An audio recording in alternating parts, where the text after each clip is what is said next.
Hey guys, we're back with Rideout MMA and we're going to be going over fundamental footwork today. This is the most important thing that you could possibly learn as a beginner, so I really want you guys to follow along. If you're more intermediate, it's still important to know, and maybe there's some simple drills that you could show to some of your students in the future. So let's get to it. Make sure you like, comment, subscribe to Rideout MMA, and let's get going. So just to get started, when you're taking your stance, right? We're not going to go over stance today, but when you're in your stance and need to move from here, it's all about leading and following. So any direction that I go, I'm always going to lead with one foot and follow with the other. So if I'm going to my right, I'm going to step with my right foot and then follow with my left. If I'm going to go forward, I'm going to step with my front foot and follow with my rear. If I'm going to go backwards, I'm going to step with my back foot and follow with my front. What we're trying to always avoid, especially when we're getting into more of the fundamental and basic footwork, is bringing our feet together and crossing our feet. There's going to be moments when we get into more like advanced or intermediate level footwork where we can do those types of motions. But in general, when we're doing basic fundamental footwork, we're not going to be bringing our feet together and we're not going to be crossing them.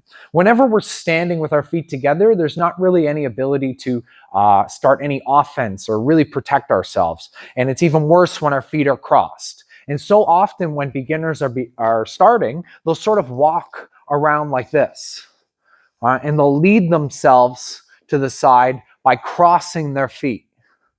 And every time when one of those moments happens, that's a huge opportunity for our opponents to take advantage of us. Even as more advanced level fighters, people get into the habits of L-stepping. So instead of just stepping away from their opponent, they'll do something along these lines, and they'll shuffle away. That's a really easy thing for an advanced fighter to take advantage of. They'll L-step and get hit by the strike just as they're stepping out to the side. So Yazi's going to demonstrate using the ladder force here. When she's going straight down the length of the ladder, she's going to lead with her front foot and follow with her rear, just marching her way down the ladder the entire time. And we don't want to be wading back and forth or bouncing our hands. As soon as she finishes, she'll go backwards. Right, she's leading with her back foot and following with her rear with that really, really simple walk of floating backwards. You don't want to feel bouncing forward and back. Right? Even if she's facing the camera here, she's going to her right, she'll step her right foot and follow with her left, keeping that space between her heels the entire time. And going back to the left, let's just go there. All right, she leads with the left foot and follows with the right. If we're southpaw, all this stuff would be inverted and your lead foot would be in the entire time. But it's all the exact same principles. It doesn't matter. For a hand position, just try not to juggle as we move. And that's what I was referring to earlier. Often beginners will kind of move like this. Keep those hands steady and lead with your feet. Focus on just the feet. When you're consistent with your hands, the rest is really, really easy. So getting into another level up from this point, we can walk with our feet fine. That's all great. But now timing our feet with our punches. Any direction that we go, we should be able to throw a strike as we step that direction. So I know that sounds sort of convoluted, but when I'm stepping, let's say I'm going forwards, I should be able to time that step, boom, with my jab going forwards. At the same time that my foot lands, my punch should be landing on my opponent. So I time my top and bottom halves perfectly. If I'm going to my left side, all right, I step my left foot the exact same time. All right, my punch snaps out and lands, so does my foot. If I'm going backwards, same principle, but now it's opposite. My back foot steps. Right? At the same time my back foot steps, I can snap out my jab and vice versa for going to my right. I step to my right and my jab snaps. The follow-up footwork for that, I take my first step with the punch. As my punch retracts, my rear foot follows. So you can see I get that stepping with the punch, retracting as the back foot follows. So I get that seamless flow of top and bottom. And going back the other direction, same idea. I step my right foot as I throw my jab, and I retract as my lead foot comes back in. And I get this nice walk. And I do my best to throw with good technique, but in general, this is all about timing and coordination. I go backwards, same idea. Walking backwards, I time it with my back foot. As my hand retracts, my lead foot follows, going forwards, like we already mentioned. Right? I'm marching forward. And then get that really, really nice flow. Yazi can demonstrate on the ladder force in the same way.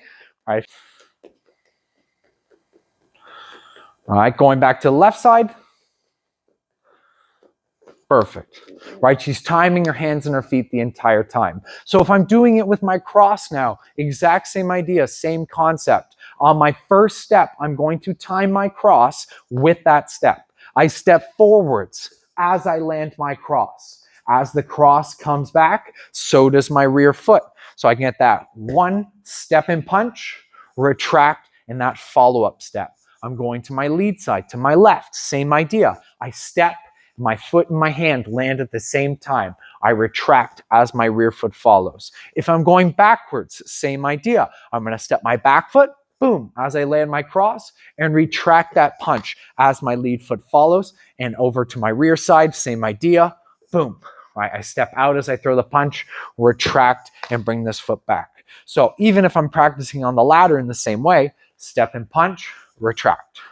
1, 2, 1, 2, 1, 2. And going to my rear side, same idea. 1, 2, 1, 2, 1, 2. Right, seamless top and bottom. If I want to throw a jab cross now, so I've had 2 steps. Right, 1, 2, every direction that I've been moving. I'm going to time those 2 steps with 2 punches. So if I go forwards, that first step, I throw my jab.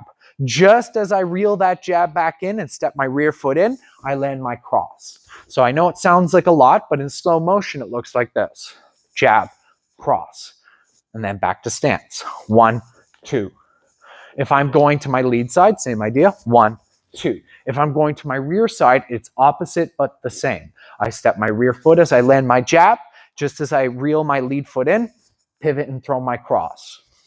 So I go 1, 2, 1, 2. I go backwards, same idea. 1, 2, 1, 2. Forwards again. Yes, you could demonstrate on the ladder. All right, really nice using the ladder for this type of work.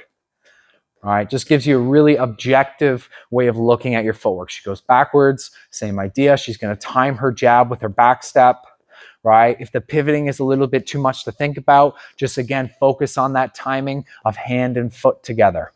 So that's a really simple breakdown of our fundamental footwork. Like and subscribe to the video. Make sure you check out all the other videos at Rideout MMA. And thanks so much for watching. Leave a comment if there's anything else that you guys want us to break down in the future. And we'll see you next time.